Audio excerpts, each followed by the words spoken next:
Hello everyone, आज date है 7 अप्रैल 2021 और द हिंदू एडिटोरियल डिस्कशन में आपका स्वागत है। हमारा जो फर्स्ट आर्टिकल है वो साइबर अटैक से रिलेटेड है। सबसे पहले हम कॉन्टेक्स्ट देखेंगे। अक्टूबर 2020 में मुंबई पावर डिस्ट्रीब्यूशन सिस्टम के ऊपर एक अटैक होता है और उसकी वजह से जो ब्रेकडाउन हो जाता है पावर डिस्ट्रीब्यूशन सिस्टम में। ये रिपोर्ट पब्लिश हुई है न्यूयॉर्क टाइम्स में और उसमें ये बताया गया था कि चाइनीज साइबर हैकर्स ने ये अटैक किया था, उसी की वजह से ये जो पावर डिस्ट्रीब्यूशन सिस्टम में ब्रेकडाउन आया था। अब इस अटैक की वजह से बहुत सारी चीज़ें हैं, बहुत सारे जो पॉइंट्स हैं उनके ऊपर डिस्कशन होना स्टार्ट हो गया है।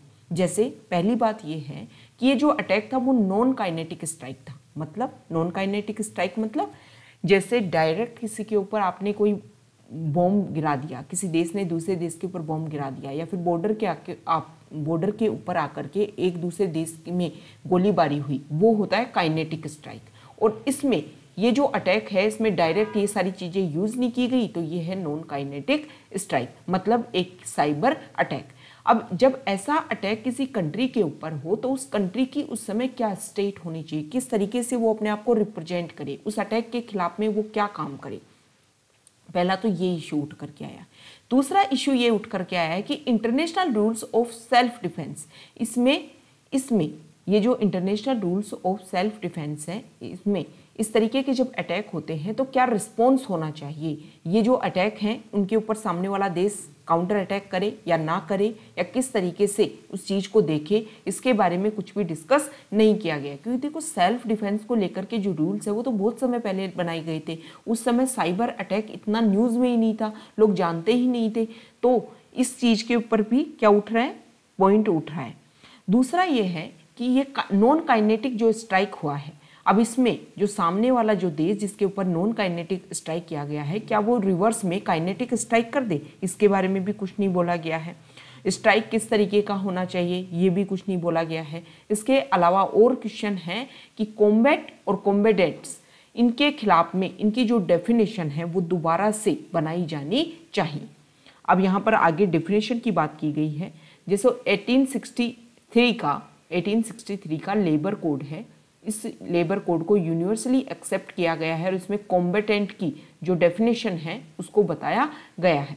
अब कॉम्बेटेंट की डेफिनेशन क्या है, कोई ऐसा व्यक्ति, मैन या फिर वीमेन, प्रेजेंट टाइम में अगर देखें तो सिर्फ मैन नहीं वीमेन भी यहाँ पे आ सकता है।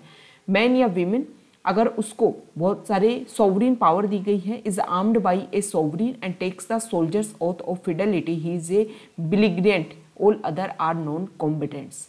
मतलब कोई ऐसा व्यक्ति जिसको शामिल किया गया, उसको सेना में सोल्जर्स की ओथ दिलाई गई, उसको हथियार दिए गए, वेपन्स दिए गए, तो वो क्या है, कॉम्बेटेंट है। उसके अलावा सभी नॉन कॉम्बेटेंट्स हैं। अब अगर हम बात करें, देखो, an organised group of belligerents constitute a regular armed force of a state. मतलब ये सारे लोग शामिल होकर के एक देश की क्या बना देते हैं, आर्मी बना देते हैं। आगे हेग कन्वेंशन की बात की गई है। 1899 में हेग कन्वेंशन साइन की गई और उसमें जो फोर्स की एक रेगुलर डेफिनेशन है उसके बारे में बताया गया। सबसे पहली बात अगर हम बात करें, फोर्स जो है उसमें एक पर्सन ऐसा होना चाहिए जिसके नीचे जो सबॉर्डिनेट हैं वो उसके लिए रिस्पॉन्सिबल हो, और इसके अलावा जो आर्मी है, जो भी लोग शामिल हैं वो आर्म्स को ओपनली कैरी करें।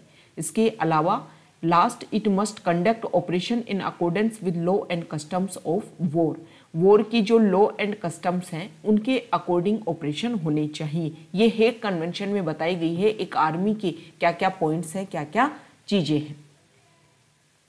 अब देखो, बात करें कि ये जो साइबर अटैक हुआ है ये पहली बार नहीं हुआ है, सीधा युद्ध चलता रहता है, बहुत देशों में होता है।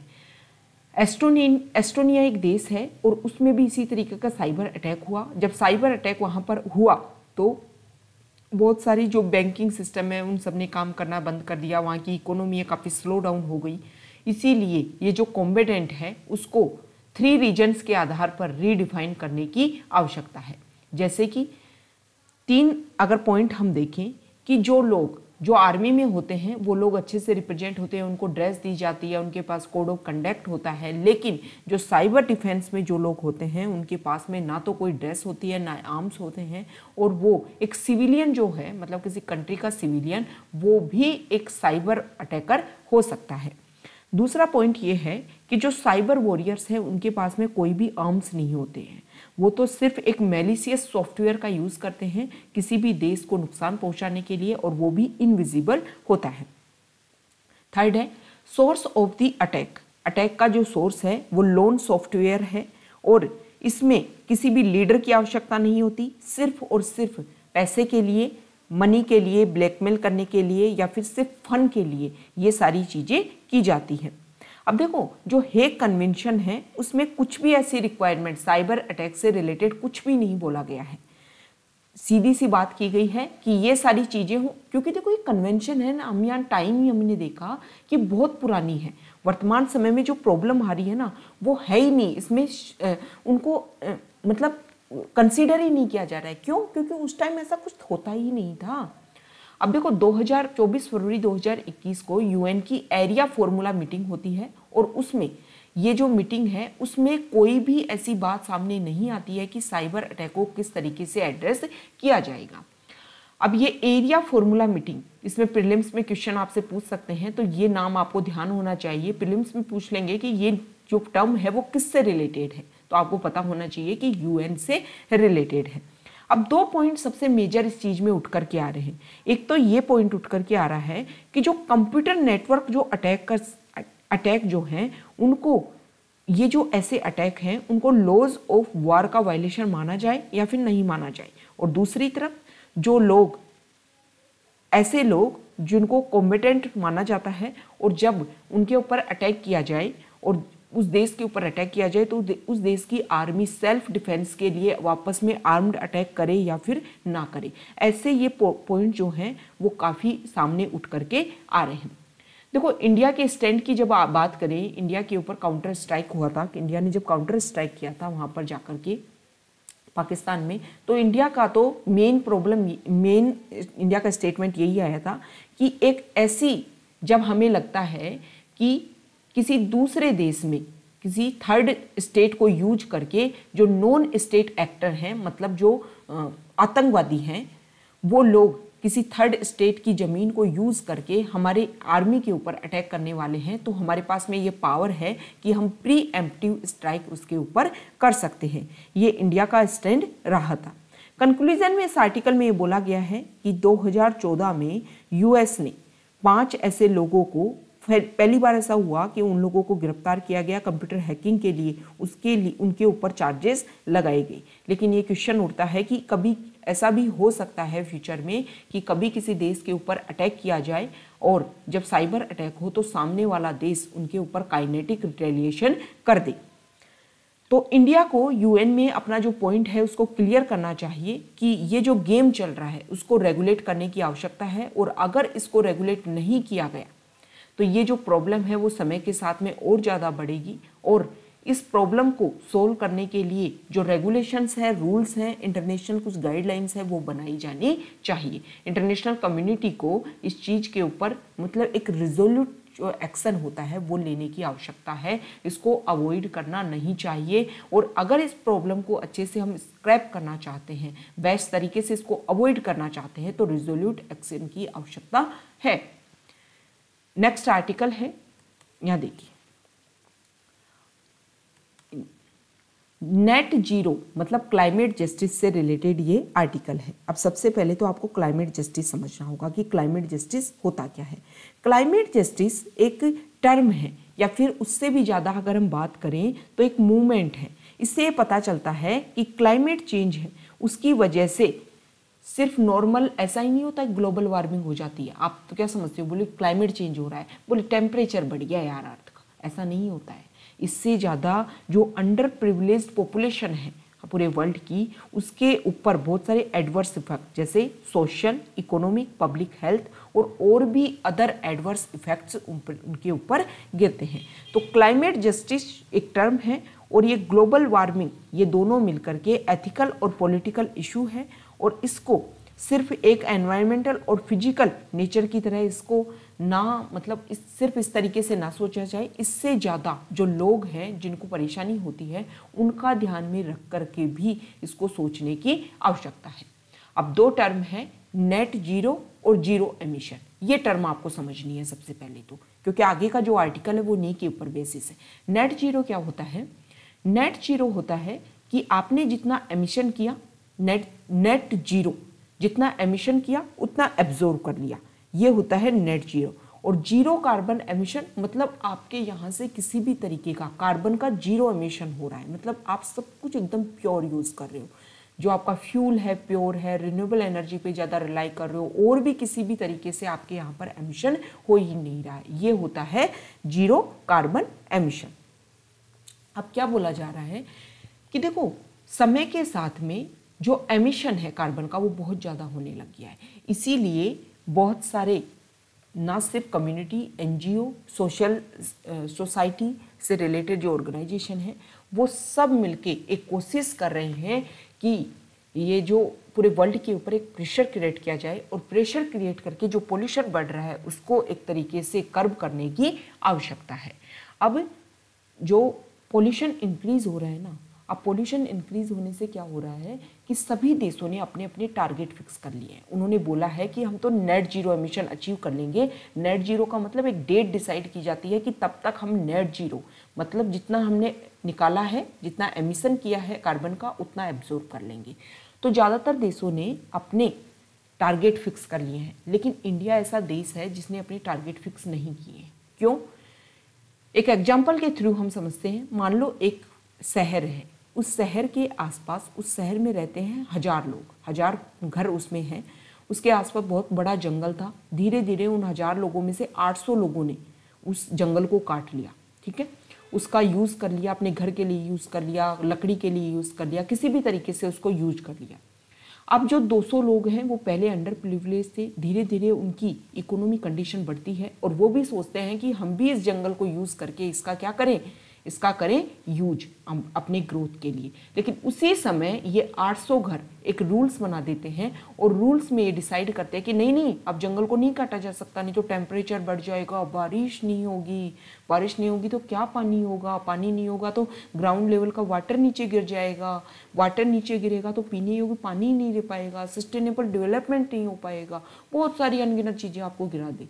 तो ये जो 200 लोग हैं वो बोलेंगे कि भाई हम तो अब इस कंडीशन में आए हैं कि हम ये सारे जो नेचुरल रिसोर्सेज हैं इनका यूज कर सकें, हमारी क्या गलती है इस चीज़ में। ये ही स्थिति इंडिया की है। बहुत सारे देश जैसे चाइना, यूएस, यूरोपियन कंट्रीज, उन्होंने समय रहते हुए बहुत एमिशन कर लिया, बहुत ज़्यादा कंज्यूम कर लिया, नेशन रिसोर्सेज जो भी नेचुरल रिसोर्सेज है उनका हद से ज़्यादा अनलिमिटेड यूज़ कर लिया।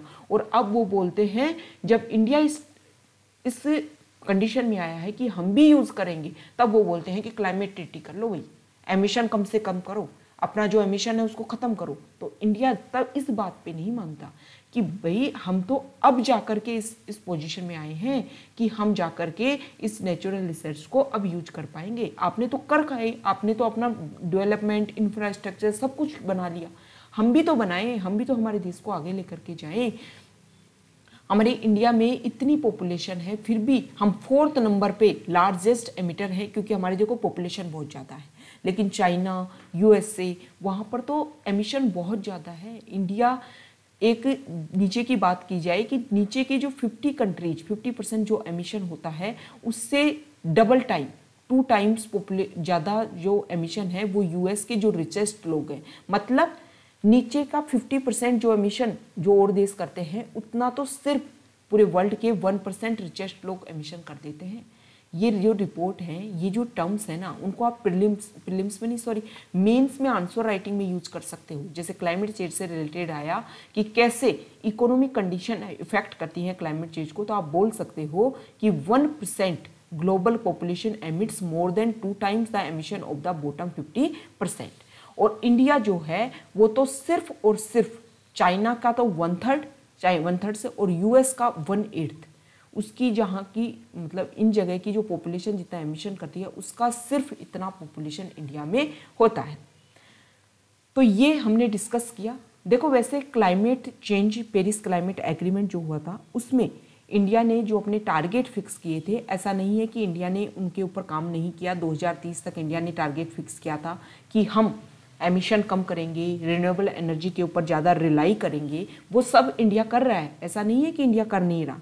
लेकिन इंडिया इन चीज़ों के ऊपर एग्री नहीं होता कि देखो इंफ्रास्ट्रक्चर आप लोगों ने बना लिया, हम लोगों की भी बनाने की आवश्यकता है, और सभी लोगों को जब इक्वलिटी का रास्ता है तो हम भी यूज़ करेंगे। भले ही आप अपना एमिशन कम करो, आप ज़्यादा उस चीज़ के ऊपर फोकस करो, और जो डेवलपिंग कंट्रीज हैं वो इस चीज़ के ऊपर वो तो यूज करेंगे ही करेंगे। अब अगर हम बात करें तो लास्ट में इस आर्टिकल में ये बोला जाता है कि जो यूज़ है ऐसा नहीं है, जैसे रिन्यूएबल एनर्जी के ऊपर फोकस किया जाता है, लेकिन फिर भी कोल का जो यूज है वो यूएस में ज़्यादा होता है कंपैरिजन टू इंडिया, और यूएस को पता है कि एमिशन इससे ज़्यादा होता है, लेकिन फिर भी ज़्यादा कोल यूज़ करता है।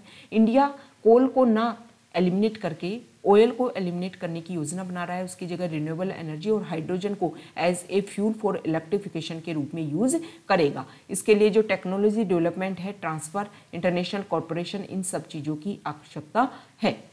इसके अलावा ये भी बोला गया है कि जो मीट है, मीट का जो प्रोडक्शन होता है और उसका जो कंट्रीब्यूशन होता है पूरे वर्ल्ड में जितना एमिशन होता है उसमें से थर्ड पार्ट एमिशन जो है वो तो सिर्फ यहाँ से होता है, और इंडियन जो है वो मीट बहुत कम कंज्यूम करते हैं। यूरोपियन यूनियन में पर व्यक्ति पर पर्सन 68 किलोग्राम कंज्यूम कर लेता है, और इंडिया में सिर्फ 1 पर्सन 4 किलोग्राम 1 ईयर में, और यूएस में तो इससे भी डबल। ठीक है, वहाँ के जो लोग हैं वो तो फूड को मतलब थर्ड ऑफ द फूड का जो थर्ड पार्ट है उसको तो वेस्ट कर देते हैं। तो इस तरीके से जो एमिशन है वो उन देशों में ज़्यादा है, उन देशों को इन चीज़ों के ऊपर ज़्यादा फोकस करने की आवश्यकता है।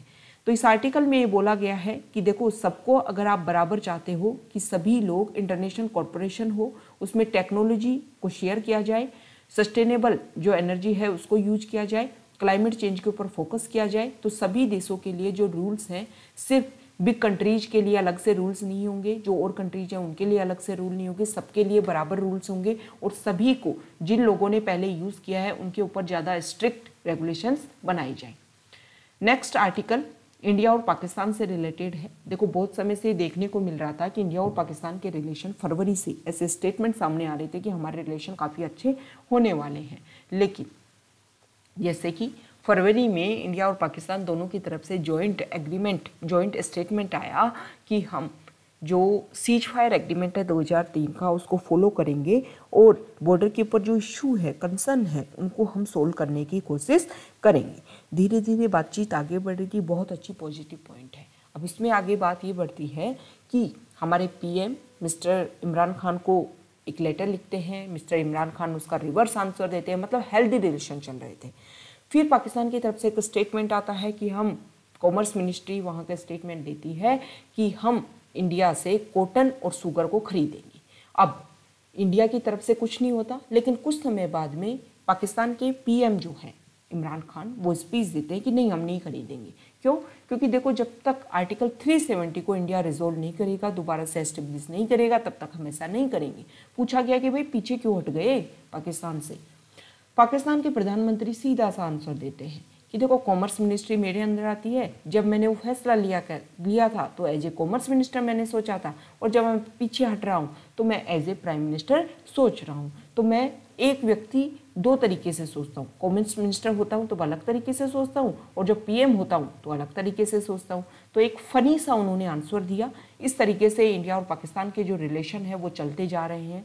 हालांकि इंडिया ने इसके ऊपर कोई भी अपना स्टेटमेंट नहीं दिया, तो इससे एक बात सामने आती है कि हो सकता है कि जो बैकडोर चैनल से जो बातचीत चल रही है वो अच्छे लेवल पर जा रही हो, और उसका एक अच्छा नतीजा सामने निकल करके आ सकता है। तो ये हमारा डिस्कशन था। Okay, thank you.